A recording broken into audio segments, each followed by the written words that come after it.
The Mommy Collective Mommy Dinner Plug series in Chicago is back on March 11th. It's a curated, intimate night, a real dinner with moms and women who are building, working, creating, and trying to do it all without losing themselves in the process. You'll walk in, get settled, and actually have an easy way to meet people. No awkward networking. No shouting over a crowded bar. No pretending you're fine when you're running on fumes. Just good conversation, good food, and the kind of connections that don't feel transactional. Seats are limited on purpose because the room matters. Grab your seat and head to themommycollective.com/events.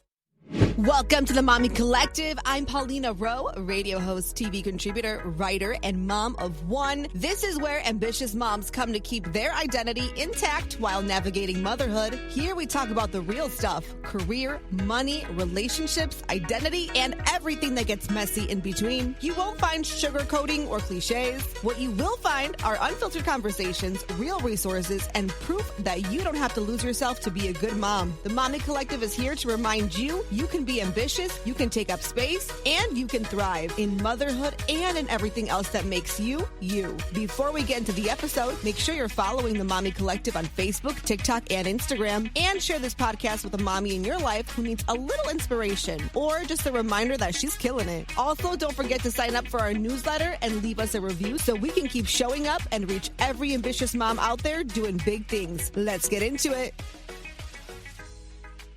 Hello, it's another episode of the Mommy Collective, and today I have a very special guest. I have one of our very own directory members, which is so cool. I love this part. But we've got Armi Grace Petersen joining us today, and you are a dedicated occupational therapist, and you hail from the southwest side of Chicago, just like me. I love it. Yeah. Hi. Love it. Hi. Of course. Thanks for being here with us today. Before we dive into all that you do, and you're also a mom of 3 boys. So I think, you deserve all the bow downs right now to you. I don't know how you do it, Queen, but you do it. I don't. Well, there you go. I will definitely dive into that. Yes. First things first, can you tell us a little bit about yourself, a little bit of a background on you? Yeah. So I'm Armi Grace Petersen. I go by Armi Grace. I am, as Paulina said, I'm a mom to 3. I married my college sweetheart. We live in the southwest suburbs. I have been an occupational therapist for, oh my gosh, I think this year will be 9 years. Yeah, 9 years. And I worked in outpatient pediatrics, helping kiddos with developmental delays. And then in January 2024, I started my own mom and baby practice. At that time, my youngest was over a year old. Yeah, over a year old. I was still in the depths of postpartum. Mind you, I was pregnant or breastfeeding for about 5 years with only 1 or 2 months not doing that. And we also had a miscarriage in between. Sorry. Hey, I think it's important to talk about because nobody talked about that with me. That's a whole other story. But when I became a mom in 2017, I was the first one in my friend group, in my family. And so the motherhood advice I got, with some conversations with, family members, was really from my coworkers at work because they had just had a baby prior and, being thrust into motherhood. Nobody really talked about how lonely and isolating it was. And I was the friend. I was like, oh, she has a baby. We don't have to invite her out. She's probably not able to go. No big deal. And there weren't many resources in my community for moms. It was maybe the nursing group at the local hospital, but there really wasn't anything necessarily being like, hey, this is the perfect place for postpartum moms.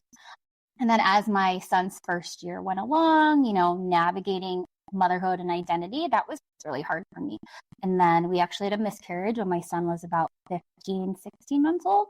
And that really spearheaded my mental health journey. And at that time, I learned that I actually have had postpartum anxiety this entire time in my son's first year of life, which explained why I don't remember the first 6 months because I was in such high survival mode that my brain wasn't remembering it because I just had to live by it. And, those are things people didn't talk about when I was talking about having a baby. It was like, oh yeah, you're going to have a baby. You're going to have so much fun. But nobody talked about the identity, the relationship with your husband, your partner, your friends, and then your just kind of how you move day to day. Right. And so as time went on, I had my second son who happened after we had a miscarriage, and he happened to be a COVID baby. And then we had a third son who was a post-COVID baby. So again, mental health on top of all that stuff. So it was a really interesting journey. And I went on to actually have postpartum depression or a dark time. But at that point, I at least had gotten like the support I needed. I knew all the different tools and resources. And at that time, my husband was like really educated in that. So we got through it.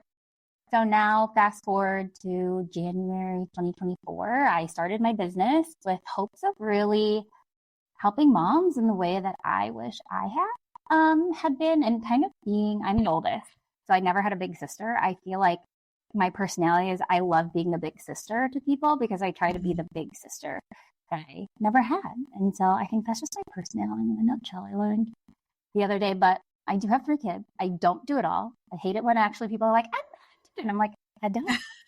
You did say that to me. You said, I don't. I did. I don't. Mm-hmm. Mm-hmm. And I'll never forget my first therapist, when I first started therapy after I had the miscarriage, said, you have to lower expectations for yourself, for your partner, and for your children. And I live by that now. And that's honestly one of the biggest top 3 advices I give to new moms, is that you can't function the way that you used to function pre-baby because things are not the same.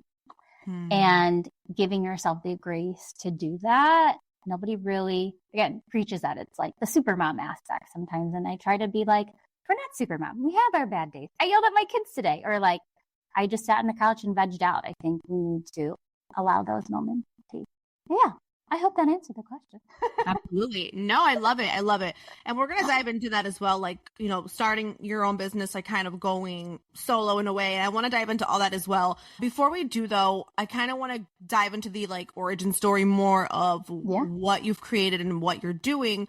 You do say pregnancy and postpartum are new and vulnerable seasons. And you did touch on this, but I'm curious, what did that look like for you? If you can remember specific moments or aspects of that, what did that look like?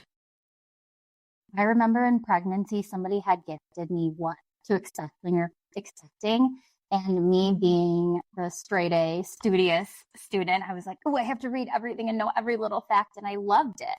But that was for the first pregnancy. So second pregnancy and third, I'm like, I know I have a baby cooking, but I have 2 older kids.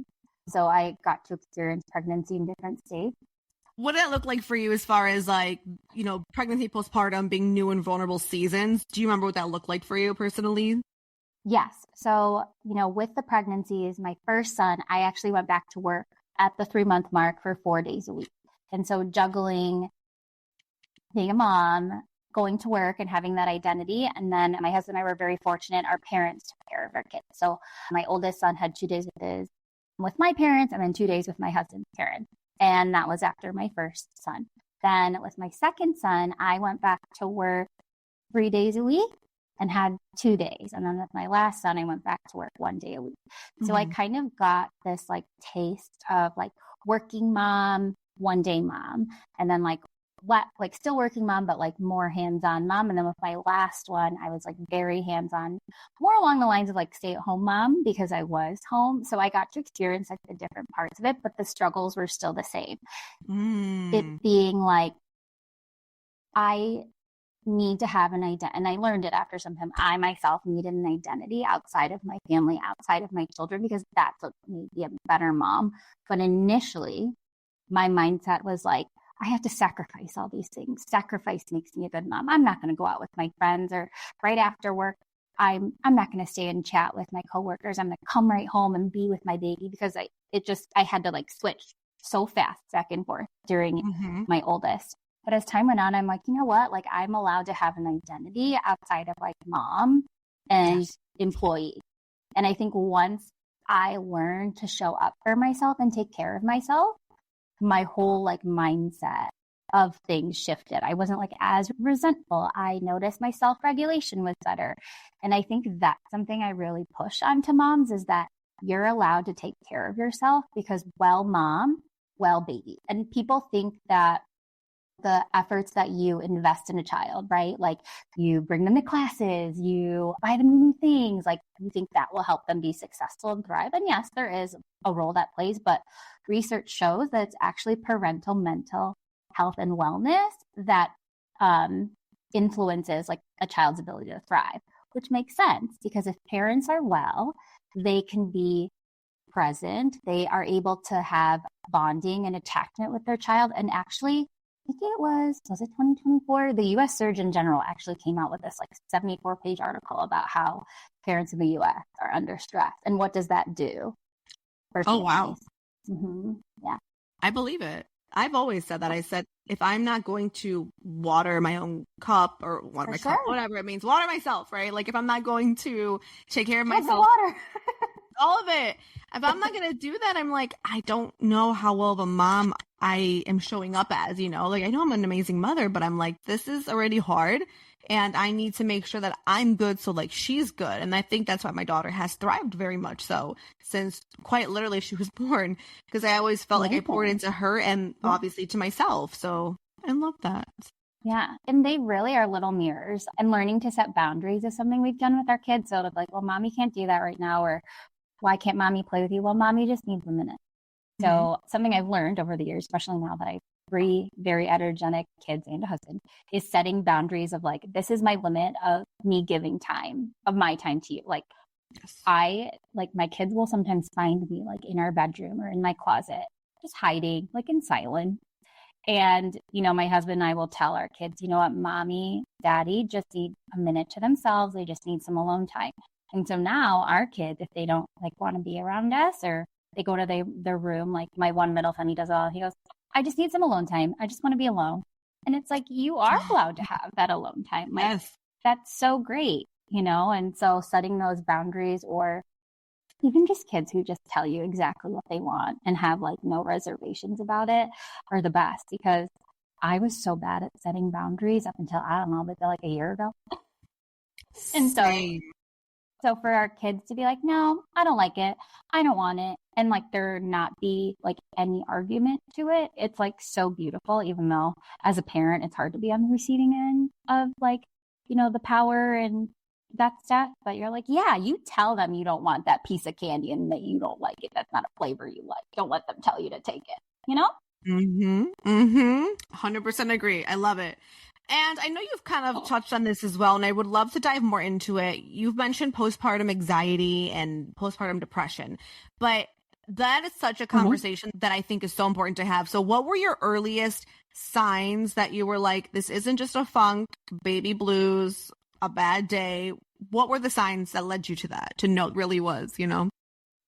I just had a lot of like resentment towards my partner, my husband at the time. I didn't sleep very well. I was sleep deprived, which, you know, to some extent is normal in those early years, but there's a fine line of it impacting your health and well-being. And I just feel like I was just not myself. I was just upset all the time. Things really triggered me easily.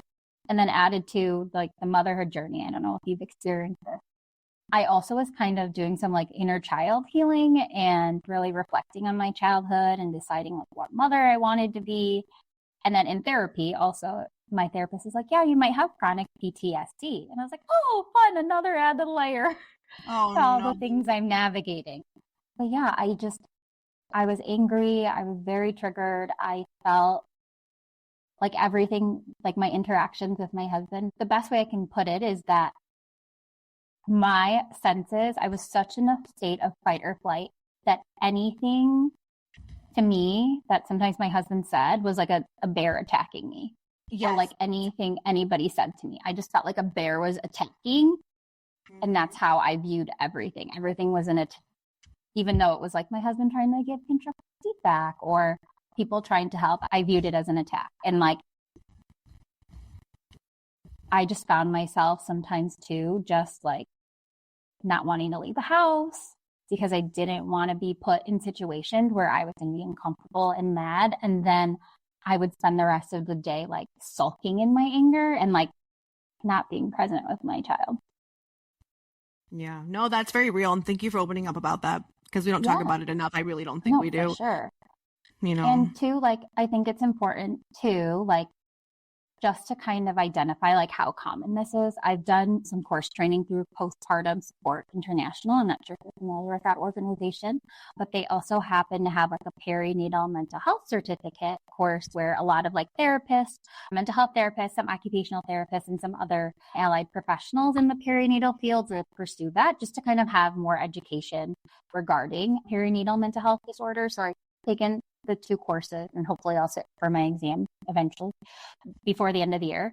But the statistics are 1 in 5 to 7 women have postpartum anxiety or depression. 1 in 5 to 7. That's very common, but we don't talk about. Mm-hmm. And then an interesting fact as well is 1 in 10 dads get postpartum depression.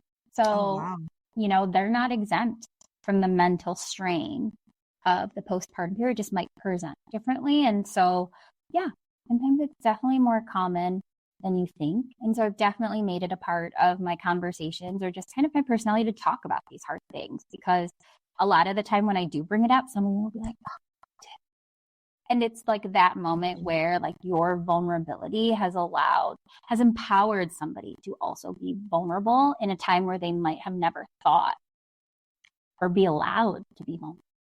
Yeah. And that's very honest. I completely agree with you. And I'm so happy that you talked about it with us. So thank you for sharing that. I do really appreciate it. And I know too, like you've said before, that motherhood is hard, but getting support shouldn't be. So what do you think makes support so hard to access? Whether it's like logistically, right? Like getting help and all kinds of help for you or for baby, but obviously too, like emotionally, why is it so hard to access help? Honestly, I think it's because there has been a normalized idea that motherhood, this is just what it is. And your mother before you, your grandmother, other female figures have just chucked through. And saying and seeking help isn't necessarily the norm because it is like a biological thing that everybody has done. I think that's definitely like one part of the concept. Is that, the other female figures before you don't necessarily infer that support is even an option, because what does that mean if you're a mother who needs help? Mm-hmm. Then it's the association of you asking for help means you're not a good enough mom. I think that's another concept that really is a barrier to people. And then another idea is that people don't know what support is out there, whether it be formal therapy support or resources in your community, online communities. I think it's that education and awareness. I completely agree. I think it's always so important, and just, you got to ask for help. Like, I don't care if it kills you, like literally you're like, I can't, like, please do it. You benefit, baby benefits, your partner, your household, the dog, like everyone's going to benefit when you feel good. You know what I'm saying? Yeah. So I 100% agree. There is no shame in that. So thank you again for that. So I want to kind of dive into OT mama, right? Like motivated OT mama. I want to kind of get the background on how that began, because you said that you were working for not a hospital, right? But it was more so like you were, was it a hospital? Outpatient pediatric clinic. Okay. So like, how did that transition happen for you, and when did that happen, and what made you take the leap? So I worked at the clinic until about September 2025. Yeah. So I still worked part-time there while I was growing my business and kind of just like learning the ins and outs of it. I appreciated the staff there. They were my first job out of grad school. And, I grew with my fellow coworkers and my bosses. Like, they were great. They were very understanding. And actually, my one boss was very supportive of me during my miscarriage. And she was like the one person that like did talk to me about like, I totally get it. I also had a loss. Like, please take care of yourself. Because I went to work the next day after I naturally passed my miscarriage. It's a whole nother. Oh no. Yeah. Because I thought because I had one child, I didn't deserve to grieve losing a child. Oh, that was the mental belief I had made myself believe, was that because I already had birthed a child, I had a healthy child, I wasn't allowed to grieve as much as people who had several losses and had no baby, which isn't a valid argument. But then somebody was like, you realize, because I opted to naturally pass my miscarriage. You gave birth 2 days ago, right? You understand that? And I was just like, whoa, that's a different perspective. Yeah. And I was Wow. like, you're right. I did.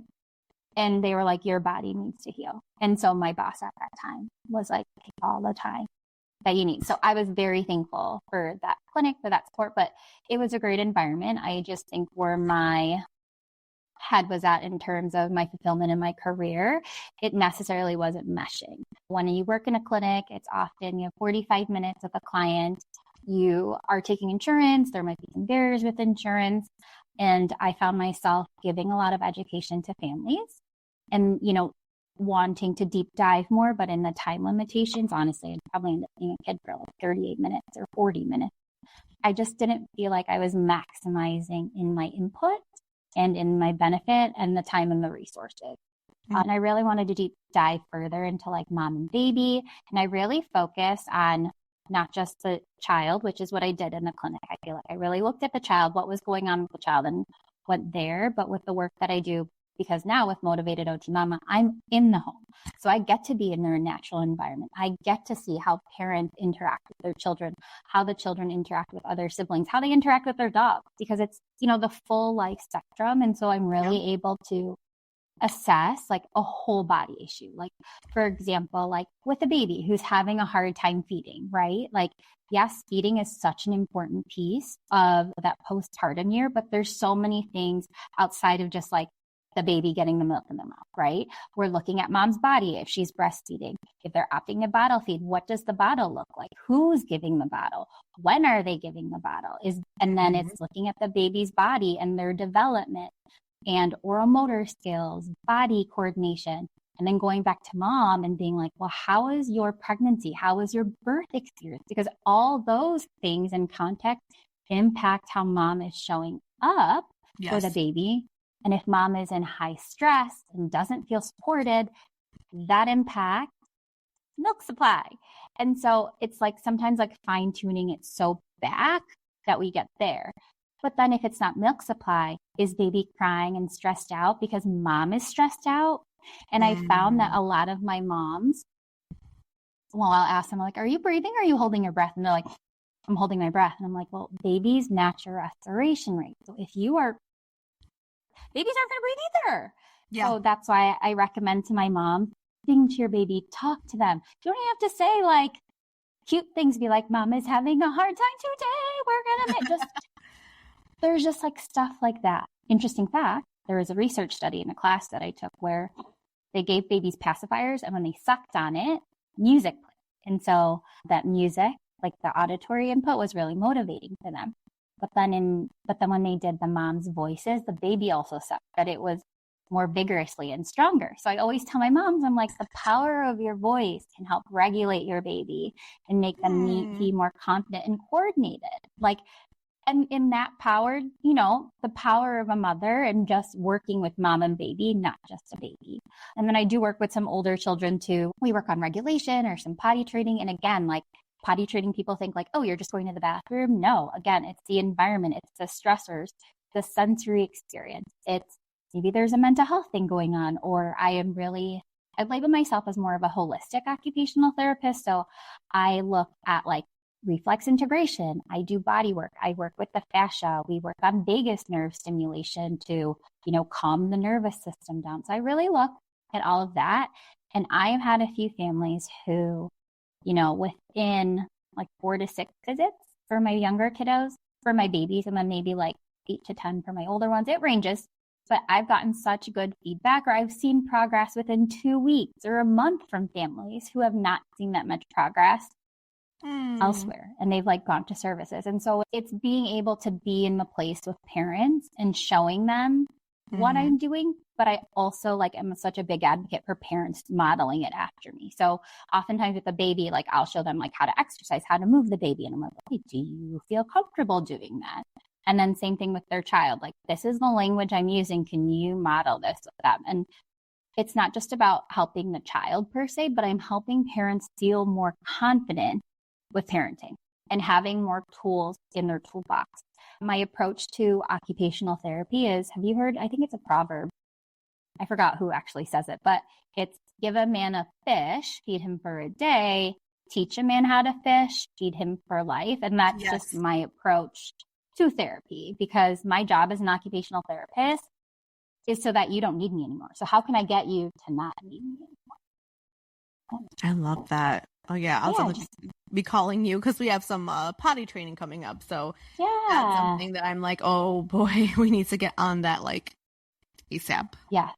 I just found it so fulfilling, like what I do now in my practice. Like I just feel so happy like after I leave versus feeling maybe not as fulfilled. Like one of my breastfeeding moms the other day was like, I feel so confident when you're around. Or, that's so sweet. Or like, one of my other kids, the mom will be like, yeah, they don't really like other providers. They have a hard time with new people, but they do so well with you. And it's, it kind of aligns with like motherhood and like being the safety net kind of thing. But I'm like creating that environment so that parents are also feeling confident in that journey. And yeah, it's cheesy, but I love it. No, that's not at all. That's so sweet. And I love what you do. I think that's incredible. And I'm really happy that you bet on yourself to like really dive like fully into that. What are some boundaries or like system changes that you recommend that instantly like lowers a mom's daily nervous system load? So whether that's, I guess, overstimulation, right? Whatever it might be, what do you like? What's like one tip you can share that you recommend? You're not being attacked by a bear. I feel like we are constantly on the go and moving fast, like even eating, for instance, right? Have you ever just caught yourself just eating, going through the motions? I recently was implementing like, what's the right word? Like better like eating habits, but not necessarily eating, but like chewing my food right away, saying that I'm thankful for the food. I think we don't pause enough. I think we just go. And I think as a result of that go, go, go, we are just heightened. And like the slowness of doing nothing can be really scary. But I think we need to just embrace the slowness and the quietness.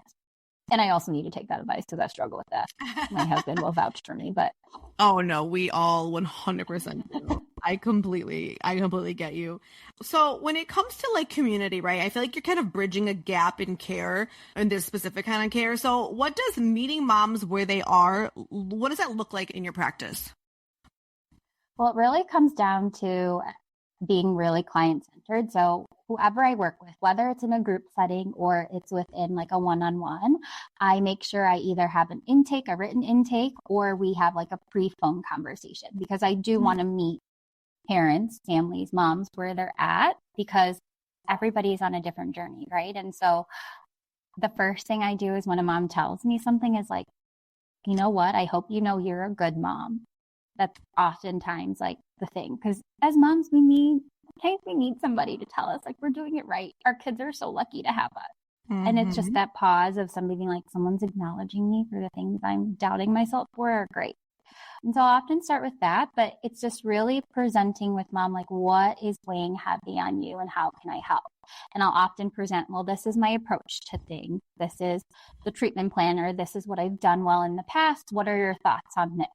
And just getting feedback. And I have told my families, I don't take insurance, I'm private pay.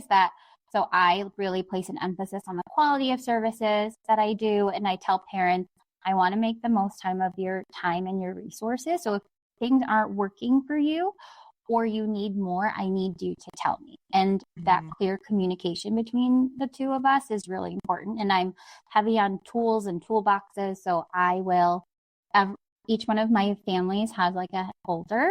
Actually, I might have one in my, do I have one? So when you work together, whether you like come in a group or we have one-on-one services, you'll get like a folder with like different resources. And then I have like a summary sheet of like, this is what we did during this session. And these are your exercises. But I try to come up with like, yes, as a mom of 3 and an OT, I know this is ABCD where you should be at X amount age, but as a parent, like what are you at? What is your capacity at, right? And even like giving families home exercises. Like I don't want families to do an exercise for more than 5 to 10 minutes. because then it's not real part of your day. It's like an extra thing. So I'll tell moms to like habit stack, like you always change a baby's diaper, do tummy time right away. Or you always go to the bathroom, that's when you meditate. Like, so it's figuring out how to just mix in functionality and empowerment in their day. I love that. I love that. And before we wrap up too, I do want to know, I'm curious, but when moms like come to your classes, your groups, or even like one-on-ones, but what's the emotional transformation that you happen to see the most from these moms?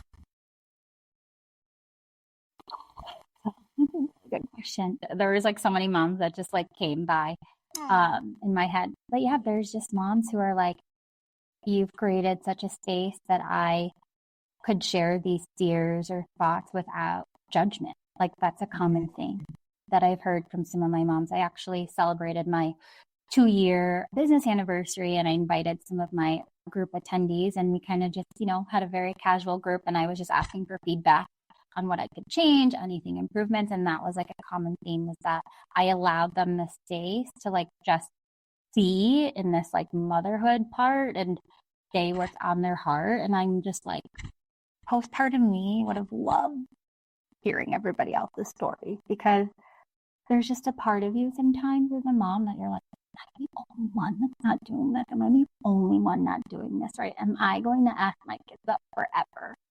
And little do you know that like the mom who also dropped her kids off late at school or the mom who brought out the diaper bag has the same thoughts, but it was just never something people talked about or people prep about, in motherhood. It's all very like, it'll be fine. Well, what if I tell you it's okay to not be fine? And then you just cry, which has definitely happened. Definitely shed some tears in my group and in my one-on-one sessions, but it's allowing moms that stay safe. I agree. If you were to tell a mom, right, one thing that she absolutely had to hear today, like I'm talking tattoo it on my forehead right now, what would that be from you specifically? What would that be? Your kids are so lucky to have you as a mom and love them and care about them the way that you do. I think I needed to hear that. Yeah. It's like that Bluey episode. Do you watch Bluey? Yes. Which one? Which episode? Oh, it's the one where Bluey's walking, like catch the race, baby race, I think. Okay, and then the neighbor mom of Chili literally looks in the mirror or looks in the camera and goes, "You're doing a great job." She's technically talking to Chili, but she's talking to all of us. So yeah. Oh, that's so sweet. I'm going to see that. We're a big Bluey family, but you know what's funny about Bluey? I was telling my best friend, I'm like, I feel like Bluey needs to drop new episodes unless we're like rewatching the same ones. I feel like I turn around, it's the same one on. I'm like, TV, then it's on Disney Plus. I'm like, which one are we like? Are there no new episodes? Yes. Well, the last time I looked, so I think the original writer is no longer part of the writing team. Oh no! I don't want to spread rumors, but I feel like I saw an article. That is spreading rumors on Bluey. Yeah. But no, I love it. I feel like too, my husband has really gotten into Bluey, and I feel like Bluey has made my husband and me more playful with our kids. Like it's really refreshing. Some of the stuff they do there. Yeah. It is. I love it. Oh, so good. So, Armi Grace, where can we follow you on social media? Drop a good website to check us out. And I know you do a lot of events too, like in the city, Chicago, and the burbs. Give us everything where we can go. Yeah, well, you can find me on Instagram at motivatedotmama, and my website is www.motivatedotmama, M-A-M-A is the mama.com. And then I have like an events page on there, all my upcoming groups. I recently been doing like mom-only self-care events, like a craft and chat.